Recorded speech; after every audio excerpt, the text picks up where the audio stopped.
Well, let's have a little bit of a discussion about who might be making money on this. Jonathan Gabay, who is an expert on branding, is here with us. Morning to you. Morning.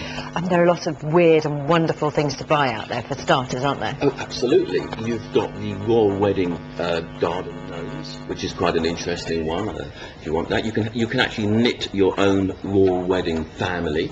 You can do that as well. There's royal wedding cupcakes.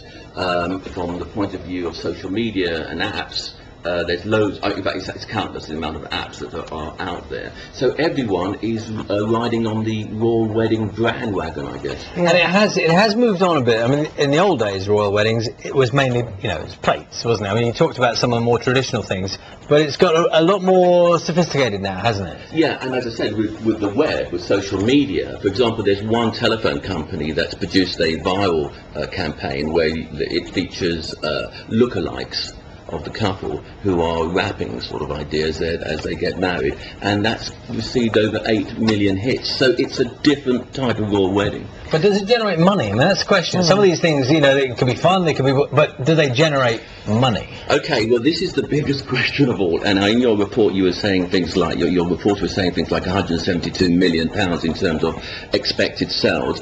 Yes, it's definitely going to generate money. What I worry about is what's going to happen the next morning, because you've got all these souvenirs. What happens the next morning? So I think that what they're going to have to do next is look at what is called a brand extension, which is look forward to the royal baby at some point. Okay, just to pressure. No, I don't really like that. it is quite extraordinary though, because just think, I went past Buckingham Palace yesterday, and there is literally a building already set up for all the TV studios and all the rest of it.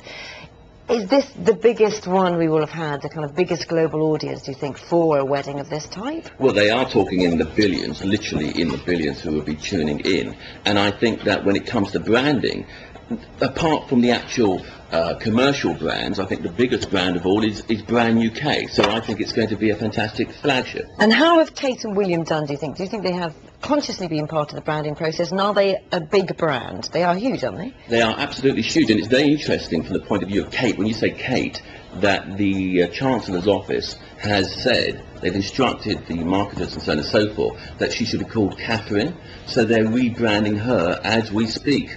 I wonder if they can do that. I wonder if people want to call her Kate, they will, won't they? Yeah, they probably will. But the thing is that I think they're trying to reposition her brand so that it will be much more regal and that sort of idea. You're a branding expert. Which is better, Kate or Catherine? You know what? I think she should be a lady of the people, so I say Kate. Glad you cleared that up for us. Thank you. 8:25.